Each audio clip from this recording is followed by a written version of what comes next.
The national government authorized the lifting of the measure of the use of masks in some municipalities and departments of the country. But how this decision affects the archipelago? In our next note, we have more details. President Iván Duque announced the lifting of the use of face masks outdoors in territories with a percentage higher than 70% completed immunization against COVID-19, except for the public transportation system, where the use of face masks must be maintained. We have already established a guideline with the Ministry of Health. Those municipalities whose vaccination rate exceeds 70% will be able to lift the use of face masks in public spaces, in those places where vaccination is above 70%. This has to be useful for us to go out quickly to meet this goal as a country. In those places where we already have double dose vaccination, more than 70%, we are going to lift the use of face masks in open spaces. This is a measure that is taken thinking of public health, but also maintaining the principle of all Colombians, which is to be vaccinated. The measure will come into effect as of today. According to information provided by the Ministry of Health, the archipelago of San Andres has a vaccination coverage of 73.4%, which makes it one of the territories suitable for compliance with the measure. Citizens are reminded that the use of face masks continues to be mandatory in enclosed spaces or where there are crowds. In this regard, in the last hours, the governor of the archipelago, Everett Hawkins, posted on his Twitter account that from tomorrow, the use of face masks in open spaces on the island will not be mandatory, as of 74% of the population is vaccinated with first and second doses.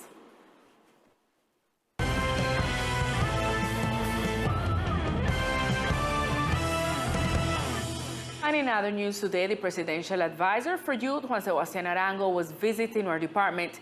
On this occasion, and before the cameras of Teleislas News, he gave us details of the projects that will directly impact the youth of our islands. The council said that it is of vital importance to continue empowering the youth on the island, as well as to open spaces to give them a voice and vote on issues of general interest.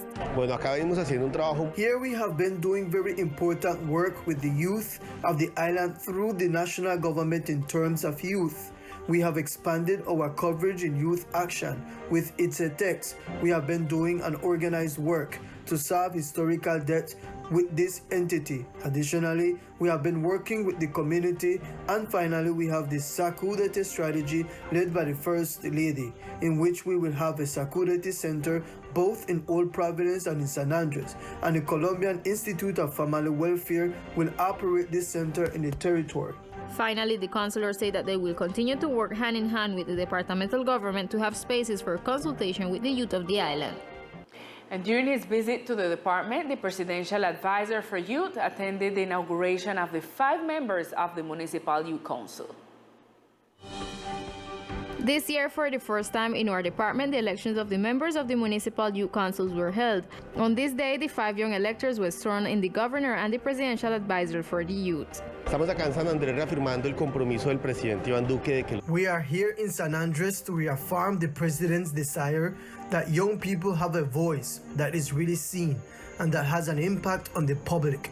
Today we are installing the first youth council on a Caribbean island that has been elected by popular vote. These 5 young people represent the head of San Andres and Old Providence and represent the voice of 15,000 young people throughout the archipelago who demonstrated at the polls last December 5th. For their part, members of the Youth Council give us their views of the inauguration that took place today before the Youth Councillor. Well, I feel good. I feel like that one pleasure for me to hear and that one privilege I have for the hear, and they represent all in rice and picnic who they home, and I have hope that I can do one excellent job. That's my intention, and I know if I keep the work towards it, you can get things done. Maybe sometimes it can take more time and so, but if you work with discipline and you know, if I'm willing to do it, which I'm willing to do it because they're here, I know we can get done and great things can come out of this. Let us remember that the Municipal Youth Council are a mechanism for participation, coordination, monitoring and control of public management and dialogue between young people and institutions. They were established in Law 1622 of 2013, through which the Youth Citizenship Statute was issued, regulating what concerns the national youth system. The norm was modified by Statutory Law 1885 of 2018. Governmental institutions as well as political actors signed a pact that seeks to provide guarantees for the electoral elections. Representatives of political parties and movements, the Ombudsman's Office, the National Registrar's Office, and the National Police signed the Pact for Life and Democracy, which seeks to guarantee the smooth running of the election day on March 13th. It is a commitment that seeks to eliminate any type of physical or symbolic violence against political and social leaders during the campaign and elections. Today, a very important event took place, the signing of the Pact for Life and Democracy. The Ministry of the Interior sent a delegate who was spearheading this process of socialization. All the candidates, the members of the committee, signed this very important pact for this year's elections. This act is important because it allows mutual respect among the candidates, also because it allows transparency in the electoral processes that will take place, as well as irregularities that may occur during these elections. The government secretariat will use all its capacities to guarantee transparent elections in the department. And the Tourism Guild and the departmental government are betting on being the most visited stand at the Anato Tourism Showcase, thus attracting the largest number of investors that will help the economic reactivation of the archipelago. On this first day, we hope to be one of the most visited booths with this important proposal that we brought from our department, from different exhibitors of each of the segments of tourism. We are at this time looking for ways to innovate with a concept, with a fully digital stand with which we hope to draw much more attention from each of the agencies and exhibitors who visit this fair. The great commitment of the departmental government is to be the most desired destination and visited by investors, hoteliers, and businessmen during this new version of the Anato Tourism Showcase. In order to achieve that, the archipelago is possessed and achieve investments that help the economy recovery. On this first day of the fair, the president of the Anato San Andres chapter, Susan Saad, feels happy of how to see the stand is well received, where it can be seen how everything is returning to normal after 2 years of pandemic and where the tourism sector was the most affected. Estamos comentando que hemos regresado a la... We are saying that we have returned to normalcy in the Anato Showcase.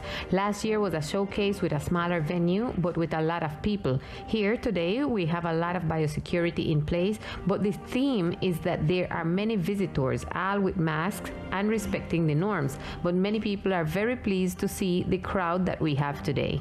On the other hand, the participation of the municipality of Providence is important because despite not being open as a destination, they are working together to have everything ready for its economic reopening. They hope to show an environmentally friendly destination that is reborn after being affected by Hurricane Iota. Este año, la participación de Providencia... This year, the participation of Old Providence and Santa Catalina Island in the tourist showcase of Anato is a great challenge. Right now in March, we are going to celebrate 2 years of having closed the doors to tourism in our municipality. Our sector needs to reactivate. It is true that so far the reconstruction has not finished. However, we are in the process of reactivating between now and June. For the most part, the floating personnel that we have will be reduced, so it is time to boost the economy of the municipality. For the tourism industry of the archipelago, it is of utmost importance to attract investors and reposition the destination with quality tourists after being economically affected by the pandemic and by the damage caused by the passage of Hurricanes Eta and Iota. And in an attempt to decongest the New Hope prison, 28 inmates from the department were transferred to prisons in the interior of the country. After versions of the transfer of some inmates from the New Hope prison circulated, Teleislas News was able to confirm that 28 prisoners were transferred to prisons in the interior of the country, where they will continue to pay their respective sentences for crimes committed in the department. According to what was established, this transfer of prisoners was carried out by INPEC with the support of the Colombian Air Force, which provided the air transport service. The prison authorities hope to be able to decongest the New Hope prison in order to reduce and prevent overcrowding from increasing in the Archipelago Penitentiary Center, which for years has had high levels of overcrowding, where the Attorney General's office has on several occasions requested immediate action to protect the rights of persons deprived of their liberty. And in the following images, you can see the bad state of a light pole, which could be the main culprit in causing an accident. Inhabitants of the Dopigoli sector expressed their concern about the poor condition of light pole and fear that it could fall and cause a tragedy. Lo que está sucediendo. What is happening after the hurricane has passed? This and another light pole fell down up here. Some of the electricity cables were lost. During the days that we were without electricity, we have asked for support from the government and SOPESA, and nobody has helped us here in this sector. We are approximately 6 houses with the same cable number 10, which is always peeled in some parts. It is not in the best conditions. We have damaged some refrigerators because there are 6 houses all connected to a single cable. Everyone says that they are going to fix it, installing new cables and new poles to bring the electrical system here inside, but they never show up again.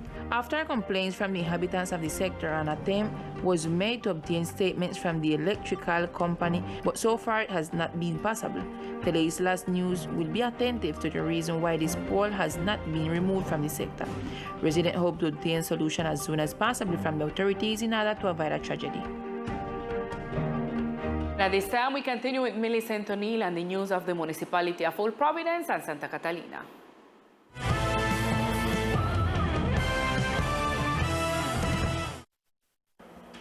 Good evening to all our viewers. This is the most relevant information from Old Providence and Catalina.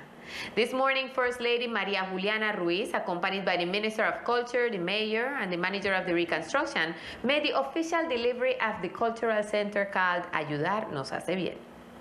Today was the formal delivery of the playroom and the library in Nelly Downs, rebuilt after their destruction by Hurricane Iota. The First Lady of the nation expressed her gratitude to the different sectors that participated in the project to make it a reality. Emocionada. I am excited to be accompanied by so many donors from the private sector, the government, and civil society in this official delivery of a great cultural center for the island of Providence. To see that solidarity is materialized with actions that bring innovation, actions that bring training, that bring spaces to integrate different generations, and above all, to build community on the island of Providence. Really, this makes us very happy and very grateful towards all those who have participated in this process of Ayudar Nos Hace Bien. They took advantage of the visit to present the first training center for families on the prevention of physical punishment in the national territory. We are seeking to bring tools with the civil society, with government institutions, with the social manager of Providence, to provide families with tools so that they can strengthen and consolidate their relationships to avoid and eliminate any type of violence in the homes, which is a situation that affects families in Colombia. The First Lady also toured the mural made by Angela Rincon, winner of the National Prize for Young Talent, who yesterday and today was teaching on the island how to make this type of murals. And on the other hand, a leaked audio where apparently there is an attempt to convince contractors of the mayor's office to vote for a certain political candidate has caused commotion in the municipality. In the political panorama, a leaked audio is on the table, where the municipal secretary of planning, apparently in the middle of a meeting with contractors, asked for support to the mayor's candidate. The mayor's message is that we can support the candidate that he is supporting, which is Jorge Mendez, a person who has been there all these months supporting us from the chamber with all the persecutions against the mayor.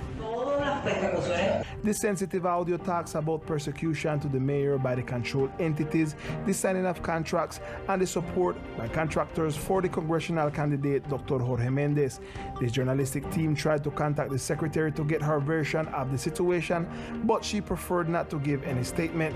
On the other hand, we also tried to contact the mayor and the congressman, who up to the closing of this broadcast have not commented on the events. The microphones of Teleislas News will remain open for them when they decide to refer to the subject. And this is all the information we have for tonight for this section of Old Providence and Catalina. Continue in San Andres with more Teleislas News. Good night.